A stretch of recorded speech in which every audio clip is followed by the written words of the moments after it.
Turning 16 was the day my world shattered, then began to rebuild. The rain lashed against the windows of our suburban house, its relentless rhythm mirroring the storm inside. Victoria, my sister, leaned casually in the corner, her lips curling into a smirk as our parents delivered the devastating news. "Rachel," Mom began, her voice devoid of warmth, "we've decided it's time for you to leave." She said it as though announcing a minor inconvenience, not exiling her own daughter. "You're not like Victoria. You're not college material, and we can't keep wasting resources on a lost cause." Dad remained hidden behind his newspaper, as detached as ever. Meanwhile, Victoria stepped forward, the sharp click of her designer heels punctuating the silence. "Don't take it too hard, little sister," she cooed, her fox sympathy unmistakable. "Maybe you'll find work as a janitor. That seems more your speed." I stood frozen, my backpack clutched tightly, trying to comprehend their cruelty. The signs had been there all along. Forgotten birthdays, constant comparisons, and praise heaped on Victoria while my efforts went unnoticed. But this was beyond anything I had imagined. Victoria had always been their golden child, their prodigy. While she enjoyed private tutoring and elite dance classes, I scraped by, funding my own school supplies with part-time jobs. Even when I earned a B average despite the odds, the only response was, "Why can't you be more like your sister?" "You have until tonight to pack," Mom added coldly. "And don't take anything we bought. Those are family assets." I laughed bitterly. "That won't be an issue. I've bought everything I own since I was 12. Victoria rolled her eyes. "Always the victim, Rachel. This is why you'll never amount to anything." That night, packing my few belongings into a battered duffel bag, I vowed to prove them wrong. Not just wrong, I would succeed so spectacularly that their betrayal would haunt them forever. What they didn't know was that I'd spent the past year secretly learning to code. Every dollar I earned working at the cafe went toward online courses. My high school computer science teacher, Mrs. Chen, had seen my potential and quietly mentored me. While Victoria flaunted her Princeton acceptance, I was building a future they couldn't imagine.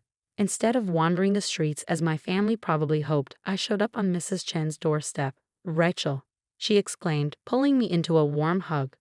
"Come in, you're safe here." The Chens welcomed me like family, their modest home becoming my sanctuary. Mrs. Chen nurtured my talent, while her husband James, who worked in tech recruitment, helped me secure an internship. From there, I poured every ounce of myself into learning, coding, and growing. By 18, I launched my first successful app, an educational platform for underprivileged students. Its impact caught the attention of TechFusion's CEO, Marcus Chen, no relation to Mrs. Chen, who offered me a role on their development team. By 26, I had become one of TechFusion's youngest executive vice presidents, managing billion-dollar projects. My achievements were public, but my name, legally changed to Rachel Chen, ensured my family remained unaware of my success. Meanwhile, Victoria followed the predictable path: law school, a prestigious firm, and a marriage to Bradley Thompson, a lawyer from old money. Mom and Dad filled their social media with her picture-perfect life, blissfully ignorant of mine. Then fate intervened. One routine day at work, my assistant buzzed in. "Ms. Chen, the representatives for the merger meeting are here. They're from Thompson, Williams and Associates." My heart skipped a beat. Victoria's firm. "Send them in," I said, adjusting my designer suit and settling into my office chair. The door opened and there she was, Victoria, poised and polished, followed by Bradley and their colleagues. The moment her eyes met mine, her expression faltered. Her Hermes bag slipped from her hand, hitting the floor. "Rachel?" she whispered, stunned. "How?" I smiled coolly. "Welcome to TechFusion. Shall we discuss the merger?" Victoria's composure crumbled as realization dawned. Her nothing of a sister sat in a corner office towering over the city, commanding a power she'd never dreamed I could hold. "This can't be real," she stammered. You're not supposed to be here." I leaned back, the weight of my triumph speaking louder than words. "Well, Victoria, I'm here. So shall we begin?" Bradley cleared his throat, attempting professionalism. "Ms. Chen, we weren't aware of your connection to Victoria." I let the moment linger, savoring the sweet taste of vindication. "No, I'm sure you weren't aware," I replied, my voice calm and sharp. Just like you probably didn't realize your firm's future rests entirely on my recommendation regarding this merger. Victoria's face, already pale, turned ghostly white. The weight of my words settled on her like an avalanche. 10 years ago, she had laughed as our parents cast me out. Now the life she built on superiority and control was dangling by a thread, and I held the scissors. The meeting that followed was one of the most satisfying moments of my life. Watching Victoria squirm under the weight of her crumbling facade felt like justice, but this was just the beginning. She had no idea what was coming next, and neither did our parents. Revenge, like success, is best served with careful planning and perfect timing. As Victoria and her team left my office, I saw the cracks forming in her once impenetrable confidence. Everything she thought she knew about herself, her power, her superiority, was unraveling in real time. This was just part one of a decade-long plan. The real blow was yet to come. News of the meeting spread quickly through her circles. Within days, whispers of my identity replaced the reverent mentions of her accomplishments. Rachel Chen, the tech genius, the prodigy on magazine covers, the self-made millionaire, was no longer just a name in the tech world. To Victoria, I was the sister she had dismissed and discarded. My phone buzzed relentlessly with calls and messages from her. 17 missed calls in a single day.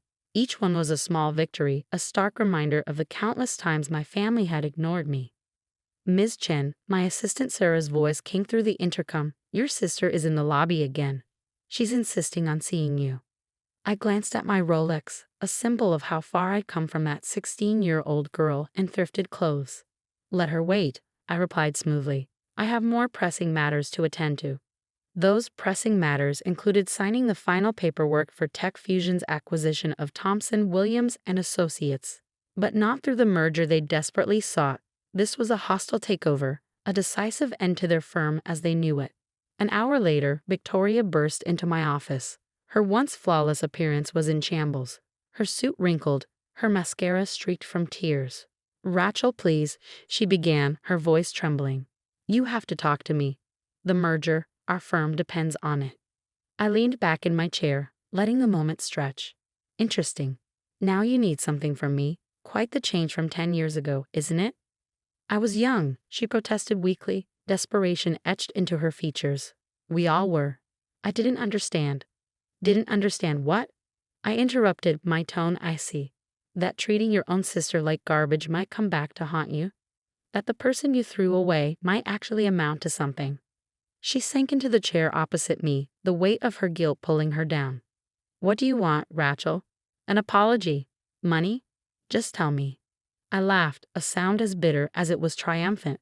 "Money? Victoria, I make more in a month than you do in a year. And as for an apology," I rose from my chair and walked to the floor-to-ceiling windows overlooking the city. "It's far too late for that." "Mom and Dad want to see you," she whispered. "They're devastated they didn't know about your success." "Devastated they missed out on the money, you mean?" I replied, not bothering to mask my disdain. "Tell me, did they ever look for me after throwing me out? Did any of you?" Her silence was answer enough. "Mrs. Chen looked for me," I continued, my voice steady with resolve. "She and her husband gave me a home, believed in me, and supported my dreams. They're my real family." Victoria's eyes widened in realization. He changed your name to Chen." "I did," I said simply. "The moment I turned 18. I wanted nothing to do with a name that brought me nothing but pain." Just then, my phone buzzed. A message from Marcus Chen, Tech Fusion's CEO. "Acquisition approved by the board. Proceed as planned." I turned back to Victoria, my expression unreadable. "You'll be getting some interesting news about your firm soon. I suggest you update your resume." Her panic was palpable. "What do you mean?" I savored the moment before delivering the blow. "Tech Fusion isn't merging with Thomson, Williams and Associates," I said, each word deliberate. "We're buying it, and our first order of business is restructuring the management team." The blood drained from her face as the implications sank in. "You can't do this. Bradley's family, their connections." I laughed outright this time. "Bradley's country club connections. Victoria, I have dinner with senators and tech billionaires. His world is nothing compared to mine." As if on cue, her phone buzzed. Bradley's name lit up the screen. The news was spreading like wildfire. This isn't just about me, she pleaded, her voice cracking. Think about the employees, their families. Don't lecture me about caring for others, I said sharply. Unlike our parents, I don't punish innocent people for someone else's mistakes.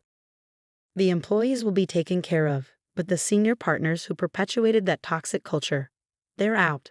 She stood shakily, her entire world collapsing around her.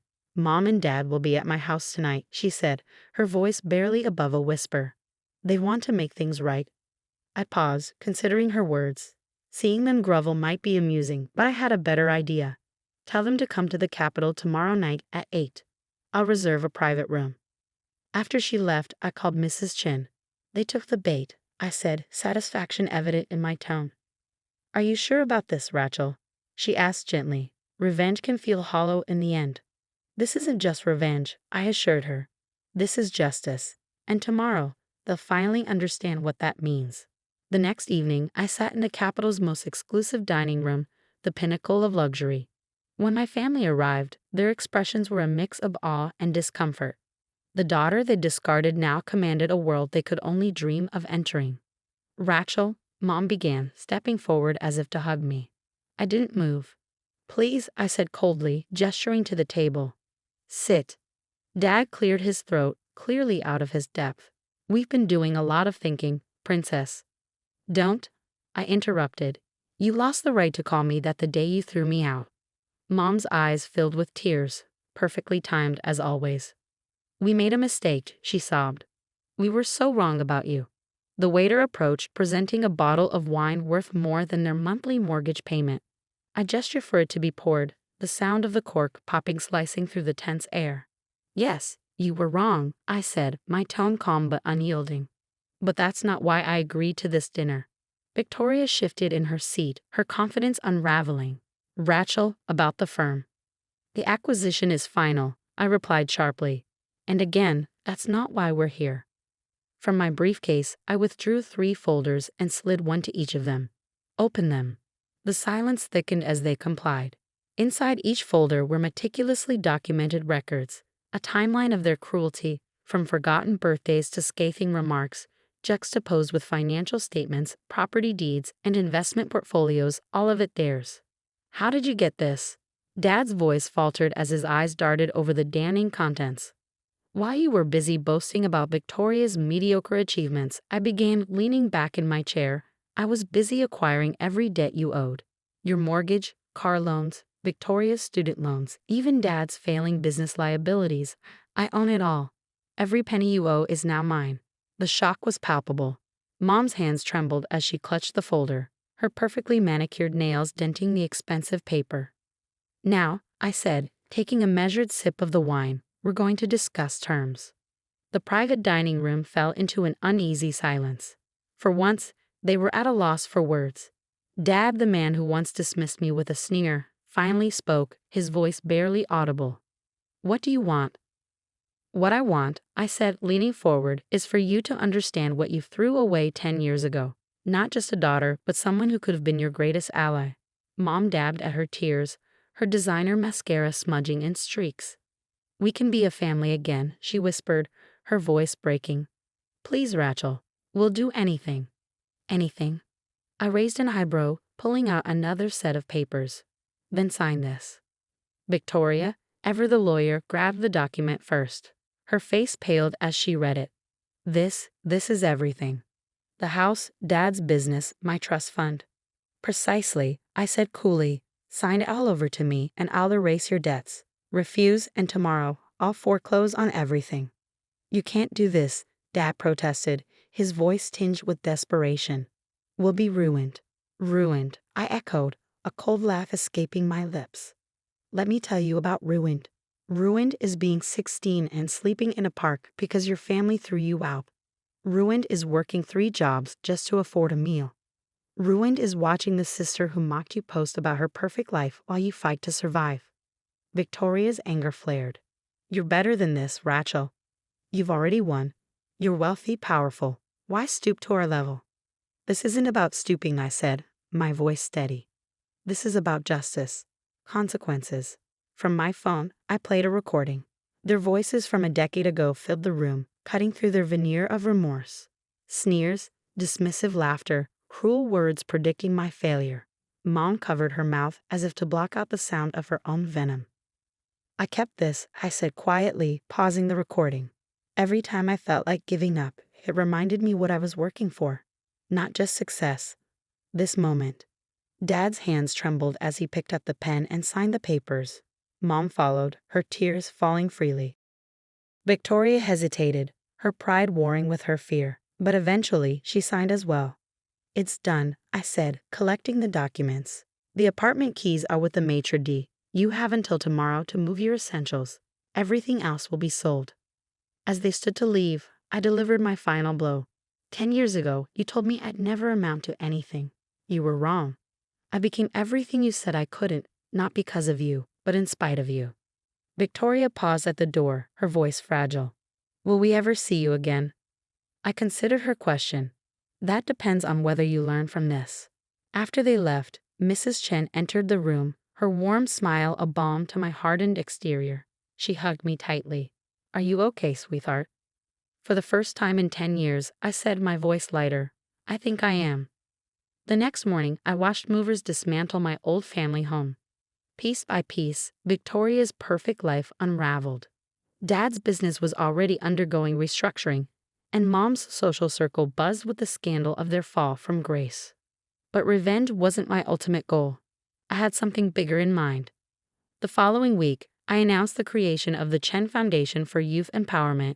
Its mission, to support abandoned and struggling teens, giving them the tools to rewrite their own stories. When I unveiled the foundation headquarters to Mrs. Chen, she cried.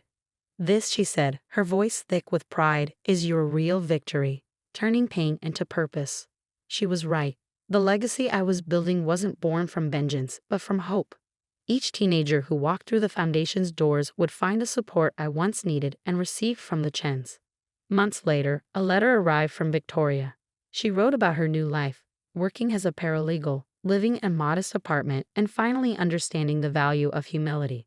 I didn't respond. Instead, I anonymously donated to the legal aid clinic where she worked, ensuring they could continue helping others. Success, I realized, wasn't just about proving my family wrong. It was about proving to myself that resilience could triumph over cruelty. My biological family may have abandoned me, but their rejection had forged me into someone unstoppable. Someone who not only survived but thrived and used that success to lift others. In the end, I had gained something far more valuable than revenge. I had found freedom, purpose, and an unshakable peace. The girl they threw away had become the woman they could never be, happy, fulfilled, and whole.